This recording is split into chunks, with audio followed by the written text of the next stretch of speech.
Beauty family welcome back to our channel Bhavani homely vlogs and cooking. అందరూ ఎలా ఉన్నారు? ఈరోజు మన రెసిపీ వచ్చేసి ఉగాది స్పెషల్ బొబ్బట్లు. ఈ ఉగాదికి మీ సుతిమెత్తని చేతులతో ఇంకెంతో సుతిమెత్తనని ఈ బొబ్బట్లను చేసేయండి. ఈ ప్రాసెస్లో చేసుకుంటే మనకి 2-3 రోజులైనా సరే గట్టిగా అవ్వకుండా చాలా సాఫ్ట్గా ఉంటాయి. వీడియోలోకి వెళ్ళే ముందు మన ఛానల్ ఎవరైనా ఫస్ట్ టైం చూస్తున్నట్టయితే ప్లీజ్ సబ్స్క్రైబ్ చేసుకోండి. వీడియోలోకి అయితే వెళ్ళిపోదాం. ఇక్కడైతే నేను 1/2 కప్ వరకు శనగపప్పు తీసుకుంటున్నాను. మీరు వచ్చేసి 1 కప్ తీసుకుంటే మెజర్మెంట్స్ అన్నీ ఇంక్రీజ్ చేసుకోవాలన్నమాట, డబల్ చేసుకోవాలి. నేనైతే 1/2 కప్ తీసుకున్నాను. ఇప్పుడు దీంట్లో వాటర్ వేసేసి శుభ్రంగా వీటిని కడుక్కోవాలి ఒకసారి. ఇలా కడిగిన వాటిలో ఇంకొన్ని నీళ్ళు పోసేసి ఈ శనగపప్పుని 1 గంట పాటైనా నానబెట్టుకోవాలండి. ఇలా చేసుకుంటే మనకి శనగపప్పు అనేది తొందరగా ఉడుకుతుందనమాట. ఇప్పుడు 1 గంట పాటు దీన్నైతే నేను నానబెట్టేస్తున్నాను. నెక్స్ట్ ప్రాసెస్ పిండి కలుపుకోవడం. దీనికోసం అయితే ఇక్కడ నేను మైదా పిండి తీసుకుంటున్నాను. 1/2 కప్ శనగపప్పుకి 1 కప్ వరకు మైదా పిండి తీసుకుంటున్నాను. ఒకవేళ మీరు ఫస్ట్ టైం చేస్తున్నట్టయితే ఇంకొంచెం ఎక్స్ట్రా తీసుకోండి, పిండి మిగిలిపోయినా పర్వాలేదు. ఇప్పుడు దీంట్లో 1 టేబుల్ స్పూన్ వరకు గోధుమ నూక వేసుకుంటున్నాను. అలానే కొంచెం సాల్ట్ వేసుకోండి, స్వీట్ని బ్యాలెన్స్ చేస్తుంది. ఇప్పుడు కలర్ కోసం నేను ఇక్కడ పసుపు కూడా వేసుకుంటున్నాను అనమాట. మనకి స్వీట్ షాప్లో బొబ్బట్లు కొంచెం ఎల్లో కలర్లో ఉంటాయి కదా, అందుకని నేను కలర్ వాడకుండా ఇక్కడ పసుపు అయితే వేసుకుంటున్నాను. అలానే గోధుమ నూక ఎందుకు వేసానంటే బొబ్బట్లు అనేవి చక్కగా పొంగుతాయని వేశాను.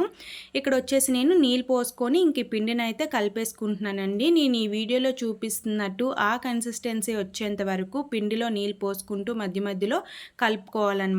మనకి ఈ బొబ్బట్లకి మీద ఈ స్టఫింగ్ చేసుకునే పిండి అనేది కొంచెం స్మూత్గా ఉంటేనే మనకి బొబ్బట్లు అనేవి మృదువుగా వస్తాయండి. అలానే ఈ పిండిని వీడియో క్లిప్లో చూపిస్తున్నట్టు ఈ విధంగా మనం కలుపుకోవాలి, బాగా బీట్ చేస్తూ. ఇప్పుడు ఈ పిండిలోకి ఒక సీక్రెట్ ఇంగ్రీడియంట్ వేస్తేనే మనకి బొబ్బట్లు అనేవి 2-3 రోజుల వరకు మృదువుగా ఉంటాయి. అదేంటో చూసేద్దాం.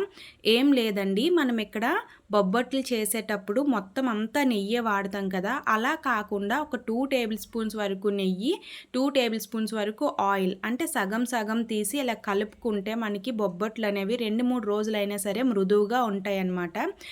రెడీ చేసుకున్న ఈ మిశ్రమాన్ని మనం కలుపుకున్న పిండి ముద్దలో వేసి బాగా బీట్ చేసి ఒక అరగంట గంట పాటు పక్కన పెట్టుకోవాలి. టైం ఉంటే 2 గంటలైనా పక్కన పెట్టుకోండి. ఇప్పుడు గంట తర్వాత చూస్తే నాకు శనగపప్పు అయితే చక్కగా నానిపోయింది. దీన్ని అయితే కుక్కర్లో వేసేసుకుంటున్నాను. కుక్కర్లో వేసిన తర్వాత కొంచెం సాల్టు, అలానే 1 టేబుల్ స్పూన్ వరకు నెయ్యి, కొంచెం పసుపు అయితే వేసేసుకోండి. ఇలా వేసేసి కుక్కర్ మూత పెట్టి ఒక 4-5 విజిల్స్ రానిస్తే మనకి శనగపప్పు అనేది నీట్గా ఉడికిపోతుంది. మీకు అప్పటికి ఉడకకపోతే మనం మిక్సీ వేస్తాం కదండి, పర్వాలేదు, అంత ఇబ్బంది ఏమి ఉండదు. ఇప్పుడైతే నేను కుక్కర్ మూత పెట్టేసి విజిల్స్కి అయితే పెట్టేశాను. ఇంకిలా నాకు శనగపప్పు అయితే 4-5 విజిల్స్కి చక్కగా ఉడికిపోయిందండి. ఇప్పుడు దీన్ని అయితే మనం మిక్సీ జార్లో వేసేసుకొని ఫైన్ పేస్ట్లా అయితే రెడీ చేసుకుందాము. మీకు ఇక్కడ బొబ్బట్లు అనేవి కొంచెం ఎక్కువ 2-3 రోజులు, ఒక 4-5 రోజులు ఉండాలి అనుకుంటే మాత్రం ఇలా కొంచెం పల్చగా చేసుకొని బెల్లం వేసి ఎక్కువ టైం మనం దీన్ని ఉడికించుకోవడం వల్ల మనకి బొబ్బట్లు అనేవి ఒక 4-5 రోజులైనా పాడవకుండా నిల్వ ఉంటాయి. అందుకని చెప్పేసి నేను ఇక్కడ ఇలా పల్చగానే చేసేసుకున్నాను.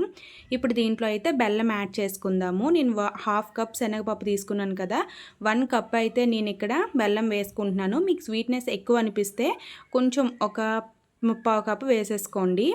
ఇంక ఇక్కడైతే నేను వేసి కలుపుకున్న తర్వాత బెల్లం కరిగిపోయి ఈ కన్సిస్టెన్సీకి వచ్చిన తర్వాత దీంట్లో ఒక 2-3 టేబుల్ స్పూన్స్ వరకు నెయ్యి వేసుకొని ఇంకా దగ్గర పడేంత వరకు చక్కగా దీన్ని ఉడికించుకోవాలండి. ఇలా మనం చేసుకుంటేనే బొబ్బట్లు అనేవి మనకి నిల్వ ఉంటాయి.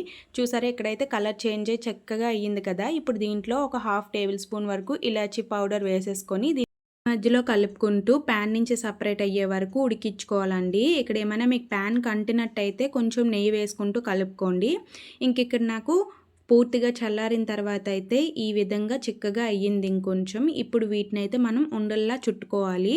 మీరు తీసుకునే బొబ్బట్టు సైజుని బట్టి ఉండలు చుట్టుకోండి. మీరు పెద్దగా చేయాలనుకుంటే పెద్ద ఉండలు చుట్టుకోండి. నేనైతే మీడియం సైజ్ చేయాలనుకుంటున్నా, అందుకని చెప్పి ఈ విధంగా అయితే అన్ని ఉండల్ని చుట్టేసి పక్కన పెట్టుకున్నాను. ఇప్పుడు మనం 1 గంట పాటు నానబెట్టుకున్న పిండి ఎలా ఉందనేది చూసుకుందాము. ఇక్కడైతే పిండి చూసారా చక్కగా ఇంకొంచెం మెత్తగా అయ్యిందండి. మైదా పిండి కదా, మనకు ముందే మెత్తగా ఉంటుంది, కానీ మనం వీటిని నానబెట్టి బొబ్బట్లు చేయడం వల్ల మనకి ఇంకొంచెం మృదువుగా వస్తాయన్నమాట. ఇప్పుడు ఈ పిండిని మరొకసారి బీట్ చేసేసి ఇలా పిండిలో నుంచి చిన్న ముద్దను తీసి చేతులకి ఎక్కువగా నెయ్యిని అప్లై చేసుకొని ఈ విధంగా అయితే చేతిలో స్ప్రెడ్ చేసుకోవాలి మనం పూర్ణం పట్టేంత. ఇలా చేసిన తర్వాత ఈ పూర్ణం ఎక్కడా కూడా కనిపించకుండా మనం ఈ పిండితో కవర్ చేసేయాలండి. ఎక్స్ట్రా పిండి ఏమైనా ఉంటే మనం ఈ విధంగా అయితే తీసేయొచ్చు. చేసుకున్న ఈ బొబ్బట్టుని తీసుకొచ్చి కవర్ మీద పెట్టి దానికి ఆయిల్ అప్లై చేసి ఇలా చేతితో స్ప్రెడ్ చేసుకుంటే మనకి బొబ్బట్టు అనేది చక్కగా మనం ప్యాన్ మీద వేసేటప్పుడు చేతిలో వస్తుందన్నమాట. ఇప్పుడు స్టవ్ ఆన్ చేసి ప్యాన్ పెట్టుకొని దీంట్లో కూడా కొంచెం నెయ్యి వేసేసి ఈ బొబ్బట్టుని అయితే దీని మీద వేసేయాలండి. వేసిన తర్వాత దీన్ని కొంచెం స్ప్రెడ్ చేసుకొని హై ఫ్లేమ్లో పెట్టే దీన్ని అయితే మనం వేయించుకోవాలి. అలా అయితేనే మనకి బొబ్బట్టు అనేది స్మోకీ ఫ్లేవర్ వచ్చి బయట స్వీట్ షాప్లో ఉన్న టేస్ట్ అయితే వస్తుందన్నమాట. పెట్టయితే అసలు కాల్చకండి, మనకి గట్టిగా అయిపోతాయి అనమాట. ఈ విధంగా రెండు సైడ్లు కూడా కొంచెం బ్రౌన్ కలర్ వచ్చేంత వరకు బొబ్బట్లు అన్నీ కాల్చేసుకోవాలి. ఇక్కడ అయితే మీకు బొబ్బట్లు కాల్చిన తర్వాత ఒకదానిపైన ఒకటైతే వేయకూడదండి, అంటేసుకుంటాయి అనమాట.